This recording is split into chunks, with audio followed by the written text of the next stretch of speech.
Hello and welcome to Movin' Right Along, a Muppet movie podcast brought to you by toughpigs.com. This is the podcast where we watch The Muppets Take Manhattan 2 minutes at a time and talk about it a lot. I am your host, Ryan Rowe. I'm your other host, Anthony Strand. And this week, our guest from last week has come back to join us again. He's a longtime Muppet fan, pal, guest. Remind us who you are. Hi, guys. It's me, Matt Wilkie, also from Tough Pigs, and I'm so glad that we're all together again. Ah, perfect. That's from this movie. Sure I've seen it, yeah. And today we're here to talk about these 2 minutes of the movie, minutes 45 and 46, in which the rats and Kermit get tossed out of Sardi's, and Kermit and Jenny go jogging. So as this clip begins, picking up from last week, chaos reigns inside Sardi's. The patrons have seen the rats sneaking around the restaurant. Everyone's yelling, going crazy. Richard Hunt's mom is smacking one of the rats with her menu. That's a fun little... Our good friend Milton Seaman is trying to stab one with a fork. Yeah. That's what he learned in his Air Force training. I guess so. That's how they get rid of the gremlins on the plane. Is you stab right. Oh, yeah. That's what you got to do. Every Air Force guy had to have a fork in with his, I don't know, his Air Force tools. That's how they came up with the name. They said someone had said we should name it after our Air Forks. Oh. No, did you say Air Force? That's it. See, you don't hear that kind of fascinating information on any other podcast, folks.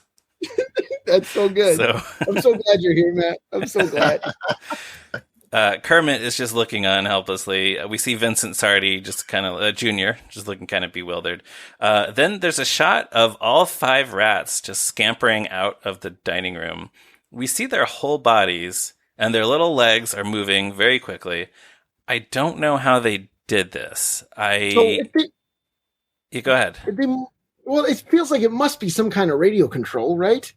Like we know Faz Fazakis did the rat tricks in the diner scene.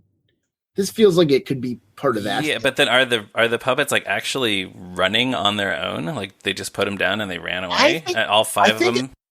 I think it might be like a combination radio control and marionette. Like I think it was like maybe like marionette on top, and then the radio control was for the feet, so they could keep going, but then you're just marionetting them off. Yeah, that's probably right. Yeah. And it definitely looks like they're all connected somehow. Like they're all moving in unison. Yes. You know, they're not like running around. It's a very quick shot. I couldn't see any strings. It looks really good. I couldn't see any strings from above, but I would not be surprised if you could actually see that mechanism. If like maybe all the rats, like their legs are just rotating as they get pulled forward by the marionette strings, something like that. But yeah, it looks really good. So I just want to say real quick that I really appreciate that in this clip it's the 2 minutes, and for 1/6 a full 20 seconds the only dialogue is screaming. Yes. That's it. Well, hey, what would you do if you saw 5 rats in I get it. I'm right there with you. Yeah. So we see the outside of Sardi's, the door opens, and Kermit and all 5 rats are physically ejected from the restaurant, and they land on the sidewalk. Now, there's a close-up of them, and this has to be a set inside a soundstage. Yeah. Because the puppets are all moving, so therefore the puppeteers must be sticking their arms up through a hole. But like when you're just watching this movie normally and not paying attention 2 minutes at a time, you never question for a second that this is just the sidewalk in New York City.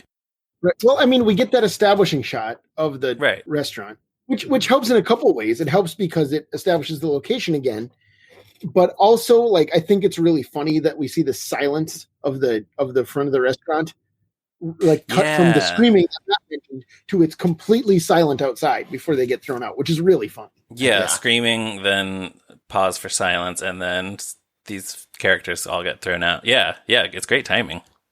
Right. Yeah, it's all movie magic, man. Love this stuff. Any other thoughts on Sardi's before we move on to what comes next? I exhausted all my Sardi stories last time. I don't think there's anything more that can be said about that hollowed institution. All right. Well, the next thing we see is a lovely aerial shot of Central Park. We've mentioned Central Park here and there on the podcast before, but I guess we haven't really talked about it in detail. It's a very large, very pretty park in the middle of Manhattan. It goes from 59th Street to 110th Street, south to north, and 5th Avenue to 8th Avenue, east to west. There's always, well, when there's not a pandemic and the weather is nice, there are always tons of people walking around, biking. There's some ponds. There's the Central Park Zoo. There's a bunch of statues of historical figures and literary figures. Very nice park. According to Wikipedia, it is the most filmed location in the world. I don't know how they arrived at that conclusion, but I would believe it. Sesame Street has filmed there several times, including one of the opening sequences, had Big Bird and some kids running around Central Park. Kermit and Fozzie filmed an anti-littering PSA in the park not long after this movie was filmed. There's also a building called The Dairy, and when The Muppets Take Manhattan was released, there was a promotional exhibit inside that dairy in the building called The Dairy in the park, which we might talk about a little later in another episode of the podcast. Matt, what did you have? Well, I wanted to ask a native New Yorker. So this is Central Park. That's in Manhattan, as we established. Yes. Throughout this movie, have you noticed, do they visit the other boroughs at all, or is it all Manhattan? Oh, well, actually, I should say first, I'm not a native New Yorker. I am a long-time New Yorker, but native Texan originally. Current resident, yeah. That's a good question. There are just a few shots, like maybe in the montages. We saw on that Bowery Boys blog that when Scooter is biking away from the city, Manhattan's in the background. He's in New Jersey. But yeah, really, other than that, oh, well, yeah, nothing that takes place in New York City, I don't think, is in any of the boroughs besides Manhattan that I can think of. Cool. Yeah, that's just something that popped into my head when I was watching this shot, because I was like, I think that's Central Park. I'm not 100% sure because it's been a while since I've watched this. And then, like, yeah, of course it was once I watched it a little bit more. Sure. But I was like, I wonder if they did, because I know that's in Manhattan, but are there any other scenes in the other boroughs? So it is really just they're taking Manhattan. Yeah. It's not called The Muppets Take Staten Island. It's true. Yeah, to get the full experience, you got to watch Rumble in the Bronx. You got to watch Bela Lugosi meets a Brooklyn gorilla. You got to watch King of Staten Island, and you got to watch The Queen. Or just watch several episodes of The King of Queens. There you go. That would be like the craziest movie marathon I could possibly imagine.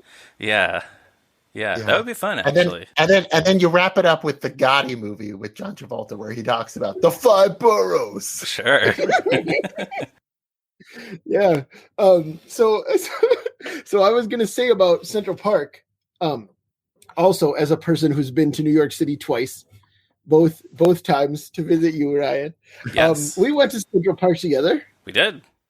And we went to see Jim Henson's Bench. Right. So we got to talk about that. Yeah. So it has been said that Jim Henson really loved Central Park, and there is a stretch of the park called the Literary Walk. It's just like a straight path surrounded by trees. It leads to the Bethesda Fountain, which has been in a lot of movies and TV shows, if you would recognize it if you saw the Bethesda Fountain.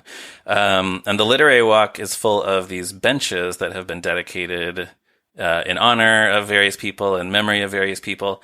And there's one dedicated to the memory of Jim Henson. It says, "To the joyful life of Jim Henson, who loved this walk in the park." And yeah, in the years that I've lived here, it's like the number one, or it definitely, I would say, in the top 3 places that you go with Muppet fan friends who are visiting from out of town. I mean, you got to do it. I remember it was you and me and Roz and Stacy, our I said those opposite, but our respective wives, and Joe was there too, as well. So, yeah, and we're all sitting on the bench, and we're all five squeezed onto the bench, and we look like the friends from the TV show Friends. Yes. And next to the Jim Henson bench is another bench that's dedicated to the memory of John Stone, the writer, director, like essentially showrunner of Sesame Street for many years. So if you're in Central Park, look for those benches. For sure. Yeah, that's you said it was top 3. That was definitely something else that actually, the same trip actually, where with Dave Hultine and my fiance, we went to see that park bench. And then while we were there, there was somebody there who was, like a very New York thing where he was like, oh, I've been out here for 3 years taking Polaroids of people, and I take Polaroids every day, and then like we put them in this project, so like we all took our picture with the project, and it was a really fun day. So we said top 3. What do you think of the other 2? Yeah, I was trying to think as I was saying that out loud. I could. Well, the former Jim Henson Company townhouse is definitely one of those. I mean, it's just a building now. It's just, you go there and look at it and you can kind of imagine Jim Henson working in his office upstairs. Yeah. Of course, now that I'm being put on the spot, I can't think of him. Well, I mean, there's the carriage house, the Henson Company carriage house, which was also a former, headquarters of the company, and the Muppet Workshop. It used to be the FAO Schwartz Whatnot Workshop for a few years, but that's gone now. Yeah, that one's gone. Well, and actually, another thing that we tried to see when I was there and didn't get to, you and I and Roz and Joe went on the NBC studio tour, hoping to see the Muppet Pipes. Yeah, and we were not able to because the particular day that we were there, it was like Jimmy Fallon's dressing room at the time. Well. And something, isn't that right? Was that before? Yeah, no, that was after they had like framed them and made them part of the tour, right?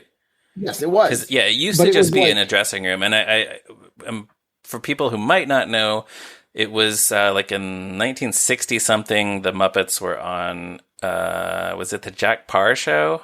Jack Parr, yep. And Jim Henson, Frank Oz, Don Saleen, and Jerry Jewell, I guess, that was the gang at the time. They were just sitting around in this dressing room waiting to be called to the stage.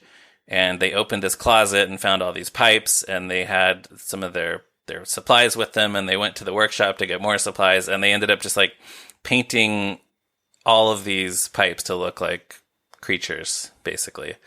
And a few years ago, they added this to the NBC tour. So when we went, we were very excited to see this. We went on a weekday. What we did not know is that you can't see it on the tour on a weekday because Jimmy Fallon is taping on that floor, and that floor is closed to the public. So I guess if you go on a weekend, you have a better chance of seeing the Muppet Pipes. But to this day, I have yet to see them.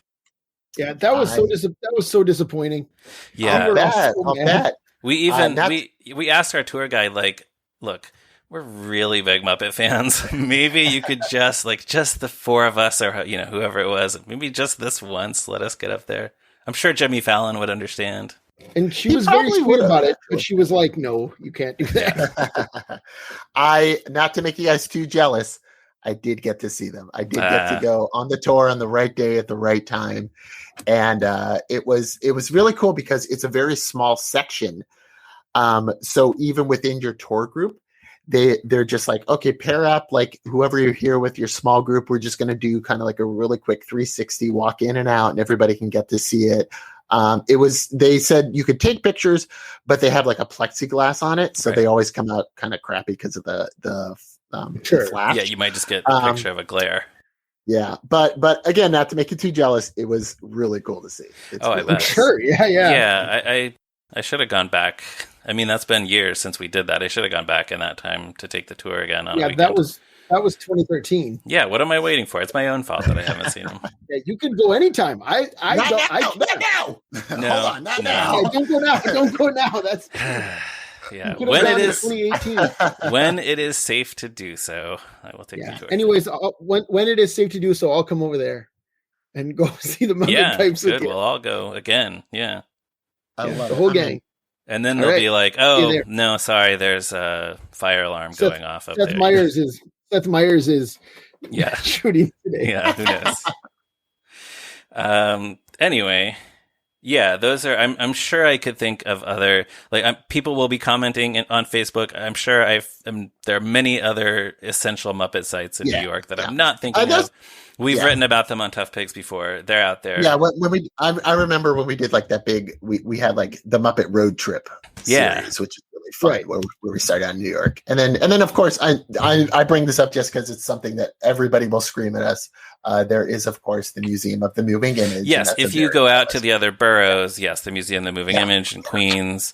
And I mean, you could like walk by Kaufman Astoria Studios and wave hello at the building where they tape Sesame Street and that kind of stuff. So, yeah.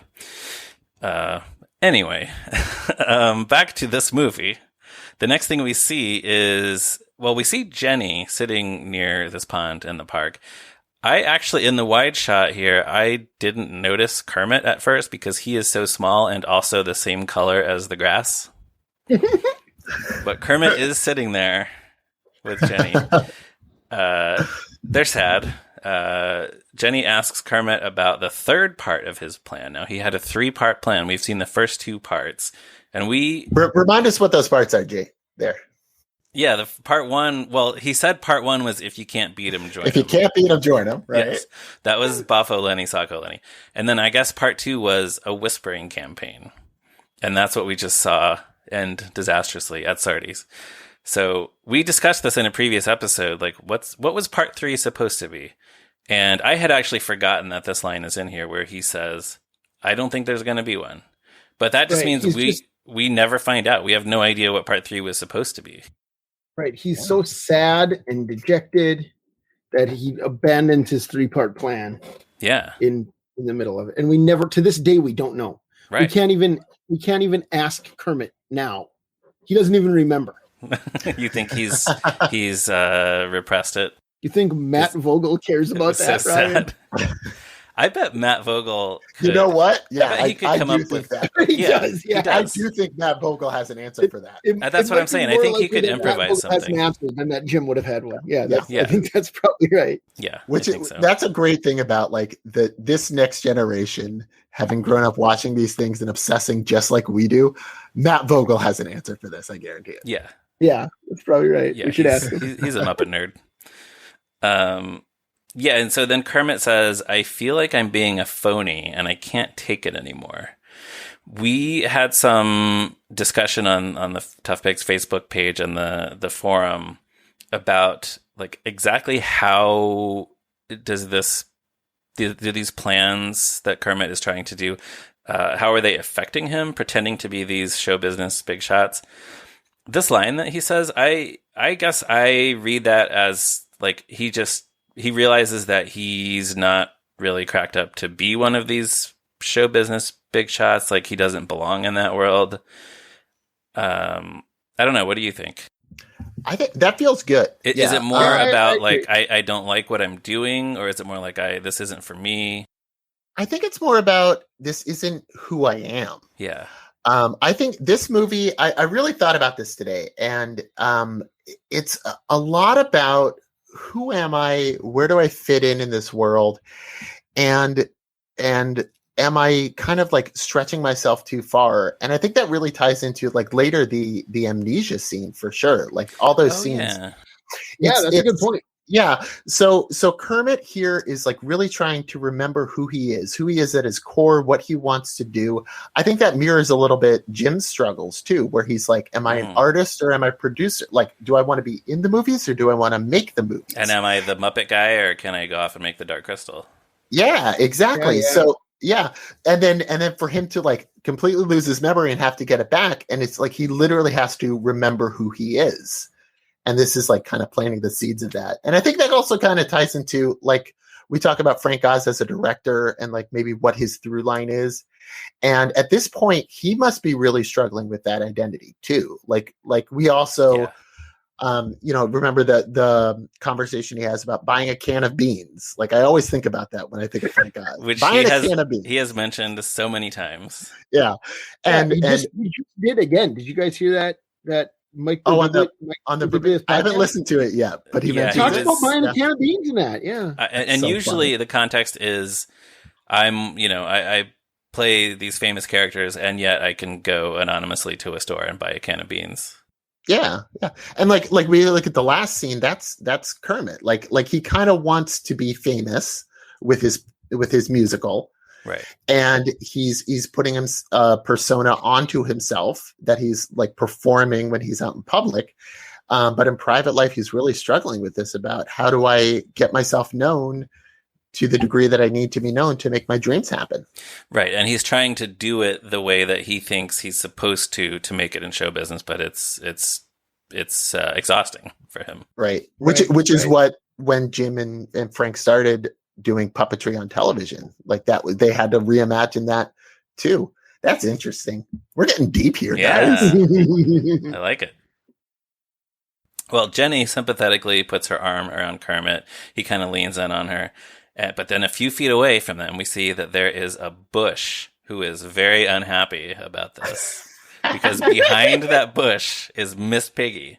She's still around, still spying on Kermit. I love that shot panning past them to close up on the bush. Yeah, there's it's not a cut. It's just, it's Jenny and Kermit, and then, oh, look behind them. There's a bush. Oh, and here's Miss Piggy behind the bush. What do you know? Yeah. I know you guys have probably talked a lot about Jenny, but since it's my first time, I want to talk a little about Jenny. Sure. I love Jenny. I love her so much. And this scene especially, I always remember them sitting together and like he's really sad. His plans aren't working. His friends are gone. He's all alone. And in this moment, I've always thought that what Piggy sees could have happened. Like right there, I think Jenny was kind of falling in love with Kermit a little bit. I can see it. You can make a case for that. Yeah. I think we've commented before. They do have chemistry. For sure. Kermit and Jenny. For sure. Yeah. And that's that's definitely a testament to the actor, but it's also like, no, they could have done like a real love triangle on this one and it would have made sense. I think so. Yeah. I don't think that's something they were really interested in this movie, but yeah, they could have sold that. So Jenny, is ever the chipper, upbeat friend, announces to Kermit that moping time is over. They're going to exercise. She kind of yanks him up off the ground and starts running. Kermit kind of goes, ah, which is another great Kermit mouth sound from Jim Henson. We talked about those a lot in the Muppet movie. I feel like maybe less so in this one, but another good one. And then Piggy sees them start to jog and says, "Oh dear Lord, not jogging." She's not excited about keeping up with them. They start jogging along the pond. Kermit is very small, so I assume, Jim Henson has to be on one of those rolling dollies to keep up with her. And then I guess she's probably also not jogging at full speed, so that she's... For a minute, in one of the shots, it looked to me like she was also just running in place. I think it's possible that they were pulling both of them on a big cart and she was running in place at some point. Oh, yeah. Then they can make sure that they're both moving at the exact same speed. Yeah. Although it would be pretty funny if she was like, "Hey, Kermit, let's go jogging." And then she just starts jogging off and leaves him in the dust. She books it. With his little legs. Yeah. So she's pointing out the great weather. She's trying to lift his spirits. Piggy's just struggling to keep up with them. Jenny tells Kermit that exercise is good for him. He says, "Yeah, stretch the old frog legs." I enjoy that. Yeah, it's good. I guess that's the first frog legs joke in this movie. Maybe the only one. Is that right? That's the first time that they've mentioned frog legs since the Muppet movie, right? There were no frog legs joke. I don't think so in the Great Muppet Caper. So that's interesting. Piggy, by the way, I think is wearing a very 1980s outfit here. I guess it is. It does not look like something that somebody would wear now. For sure. With this little scarf, or I don't know, not to bring this argument up again, but I don't know, maybe it's an ascot or a dickie. but yeah, it just looks very 80s to me. Piggy is out of breath. She leans on a lamppost, and then she realizes that her gloves are smushed in gum, and her hands are now stuck to the pole. And look, I gotta say, people, don't stick your used gum on a lamppost. Don't throw it on the ground. Don't throw it out a window. Just throw it in a proper trash receptacle. It's not that hard, and you'll avoid bringing undue strife to somebody like Miss Piggy here. She had to throw out those gloves, you guys. Those gloves were ruined. You know how much they cost her? $75. You might be right. Wow. Yeah, and she's a poor, recent college graduate, and she just got fired from her job. How is she buying these gloves, you guys? I'm really concerned. Yeah, how many pairs of gloves does she have? Does she just have the one, or does she have many different pairs of gloves? She's got many. Yeah. I think so. Like one for I expect she has like one for every day of the year, and then at the end of the year, for sure. Miss Piggy, 365 pairs every year she buys. Wow, that is living in luxury, and most of them are the same color, even, so it's not like anybody would even be able to tell. But she could. Yeah, she knows. But no, yeah. So Piggy's bad situation gets worse a second later when this unsavory character, this guy, comes up behind her and grabs her purse, runs away with it. Piggy screams, and that's where the clip ends. Another exciting cliffhanger that we will have. More screaming, huh? Yeah, that's right. Last week ended with screaming, and this week with screaming. Before we move on, I have a couple things. I want to mention something cool about the lampposts in Central Park. You can actually use them to orient yourself within the park. I guess in the smartphone GPS map era, this is maybe less crucial, but this was on the website Untapped New York. Central Park's decorative lampposts feature plaques with 4 numbers embossed onto them. The first 2 indicate the closest cross street, and the last 2 numbers indicate which side of the park the lamp is closer to. Even numbers, in this case, mean the east side, and odd numbers mean west. The last 2 digits also indicate location, with the numbers increasing as you move closer to the center of the park. So that's amazing. Yeah, isn't it? That's so cool. Yeah. Isn't that cool? I live in Los Angeles, as you guys know, and when I think about like the city planning that went into New York City, and like how it's like you got your grid system, you got your like things like that, and then I look at Los Angeles where it's just like here's the streets. It's going to take you 3 hours to get anywhere. Good luck. Yeah, it's pretty good. Yeah. Although I live in Queens, where there is apparently a grid, but it's like nobody understands it. Where you'll be driving and you'll pass like 64th Street, 64th Road, 64th Avenue, and then like 65th Place, 65th Road, and nobody understands. Like, then you'll be like, it's at the corner of 63rd and 63rd. I don't know what that means. Yeah. So. The Twin Cities have a weird habit of reusing the same street names over and over. Oh boy! Like I feel like every street is named Hamlin or Snelling. Oh, so it's like Hamlin Street, Hamlin Place, Hamlin Avenue. Yeah, but like Hamlin Avenue is like kind of a main drag, but then it's like the Hamlin in St. Paul and the Hamlin in Minneapolis are not connected to one another in any way. Like the river, it doesn't cross the river. It's not like one long street. But there's like a bunch like that where it's like. But they're the Twin Cities. I thought they were supposed to be identical. Is that not true? They are identical. That's why they have all the same street names. Maybe it is. Yeah. I was somewhere once. I cannot remember where. I think I was like visiting a friend somewhere, and I hadn't driven around there before. And I got to this section of town, and they lived on something like Jefferson Street. And I realized as I was driving there and it's getting closer that the streets in this town were the presidents in order.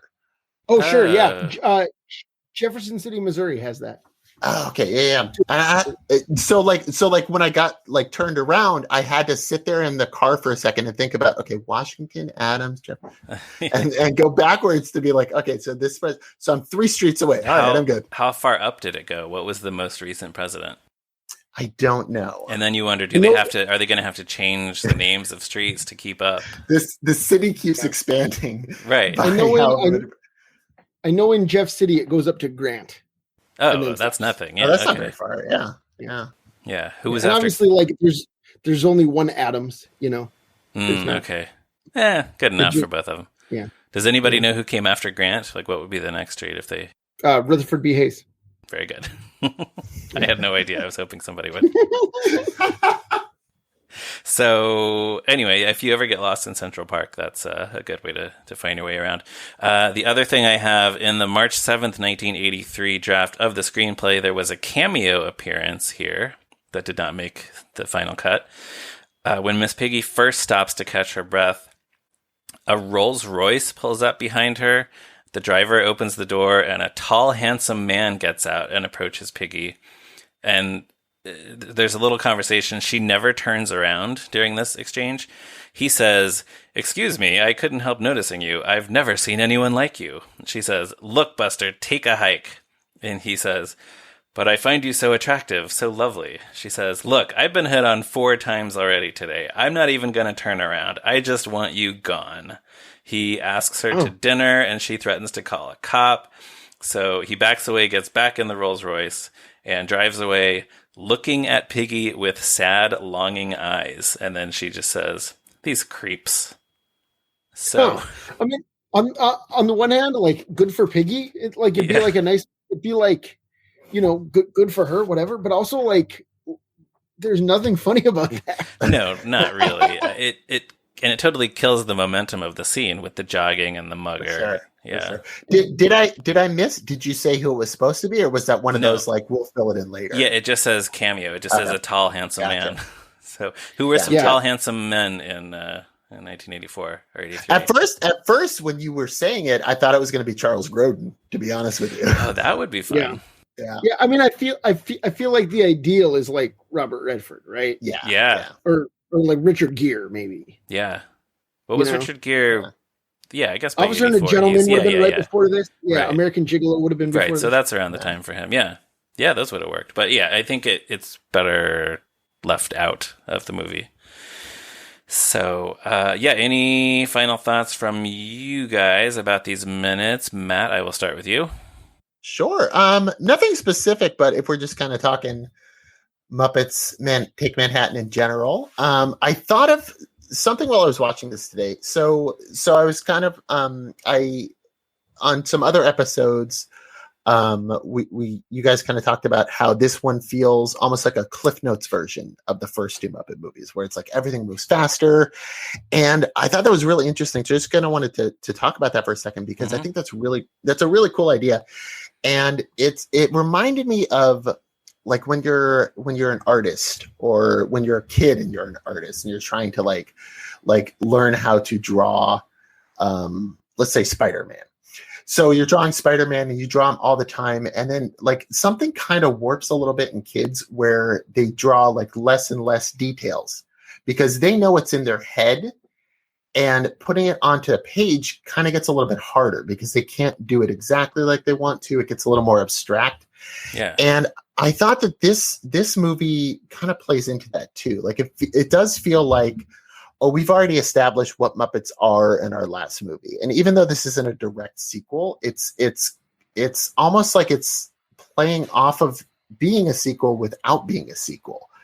And it's so bizarre because Muppet Movie is the origin story, and Great Muppet Caper is kind of an extension of that. Everybody's off the chain a little bit. You can get a little wilder. Well, and we talked about at the time in Caper, we talked about how like it's very plausible that that's the movie they make for Lou Lord, right? Yeah. Like you can fuse those two together if you want to. Absolutely, yeah. But this one is just. It's so different. And I think that's why a lot of people, like when they try to rank them, this one doesn't get as much love. And I do the same thing. Like it's not number 1 for me at all. But it's not lower tier either. It's just like kind of like this middle thing where it's like it I don't know if it fully knows what it wants to be. And I was trying to compare it to something, and the first thing that popped into my head and it's weird, but it was Batman the Animated Series. Where if you look at adaptations of Batman, you've got some that are really realistic. Like you've got your Dark Knight trilogy, where it's like super realistic and very gritty. And then you've got things like Batman the Brave and the Bold, where it's just like so wacky and so totally out there. But this one, it almost blends those two elements where it's like not too realistic, but not too cartoony. And that's kind of where I landed on that one. Right. Yeah. Yeah, I like that. So you're saying the Muppet movie is maybe more realistic and Caper is more cartoony, or? Yes. Yeah. So Caper would be your Brave and the Bold, and then Muppet movie would be your Dark Knight, where it's like, still like, I mean, of course, all of it is Muppets and they're all goofy and silly, and there's no realism on a lot of levels. But yeah, that's just something that popped into my head. Yeah, today. and the Muppets are characters where there's the potential to do different takes on them, which we've seen even in the last, however many years. Like they can do these short bits on YouTube, or they can do the Muppets ABC sitcom, which it was very different from that kind of thing, or Muppets Now is different from both of those things. So yeah, it's a similar kind of thing. There's a lot of different things you can do with them. So yeah, I like that. Anthony, did you have any final thoughts? So one thing, Jenny is wearing like a kind of like a jersey, like a football jersey T-shirt, and it reminds me of in the opening credits of the Mary Tyler Moore Show when Mary is wearing a Fran Tarkenton jersey, and I just think Jenny looks kind of like Mary Richards. That's all. Oh, okay. It has the number 12 on it. I don't know if the number 12 is significant, but. I don't know. And Mary's has the number 10. Like it's Fran Tarkenton. It's the Vikings quarterback. So who's wearing number 11? Whoa! We gotta find it somewhere out there. Now. Yeah. All right. So Matt, the other thing we like to do is ask people, what's your history with this movie? You touched on this a little bit, but are you able to rank it alongside the other Muppet movies, etc.? Yeah. So this was the one that, so I was born in 85. And so this was one that would play on TV a lot when I was a kid. I know you guys talked about that too. So that, what was it? WGN, was that the station? And WNYC I got where I grew up too. So there was Saturday afternoon movies. A lot of times it was either Roger Rabbit or this one. Wow. Yeah. Big time. Yeah. But I didn't have this one on VHS, which was like the key. So I had Muppet Movie and I had Great Muppet Caper on VHS. So those are the two I watched a lot. And this one, just not as much. I'd catch it on TV. I'd see it a lot. It's great, but it's just strange because I feel like it's trying so hard to be more grounded and more realistic. And it's a great experiment in that, but it just doesn't hit, and it's just not the right franchise to do a more grounded take. So it's lower tier for me, but certainly not because of so many great things about it. The songs are fantastic. Yeah. And it's got a lot of really good things going for it. It's got not as many jokes, like it's much because of the context of it, because I think that's right. So it's not as like wacky, and I think that's why a lot of Muppet fans don't put it higher, is because it's just not as like laugh a minute. Right. You're really doing a lot of introspective stuff. But as I get older, that's the kind of the cool stuff for me. It's like the things that you can think about more. So I would say definitely top 5. But maybe number 5 of my top 5. Oh, okay. Okay. Then I'm so of the post Jim Henson movies. Then what else would be in your top 5? It would be in no particular order because I have to think about it. Yeah, again. You're not ranking them necessarily. So top 5 is the 3 Jim produced ones. So Muppet Movie, Great Muppet Caper, Muppet Take Manhattan, Muppet Most Wanted, Muppets Most Wanted, and then Muppet Christmas Carol. Yeah, those are great. I think that would be my top 5 in some form. Yeah, Great choices. But still, and we'll get to this in a couple of years when I see you guys on the Jason Segel one. But that one is still very important and it's very special. But it's not like a great Muppet movie. It's just a good cultural kind of thing. Yeah, that's for another time, though. All right, that's a great tease for a few years from now. Make sure you come back for that, folks. I will. So, all right. And then with that, we will wrap things up for this week. Everyone, make sure you check out toughpigs.com on the internet, Facebook, Twitter, everywhere. Thanks to Morgan Davey for our logo and Stacey Rosen for our theme music. You can write to us at movinrightalong@toughpigs.com. You can find me on Twitter at @MeRyanRowe. And Matt, tell our listeners where they can find you on the internet. So I'm always up on toughpigs.com putting up stuff. Yeah. And you can always follow me on Twitter at WritingWilkie. All right, everybody go follow Matt. Also, everybody, please, maybe you've thought about giving us a rating and a review on Apple Podcasts or wherever. You've never done it before.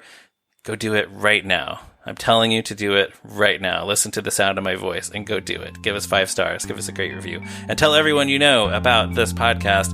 And join us again next week for another episode of Moving Right Along. Goodbye. Bye. Bye.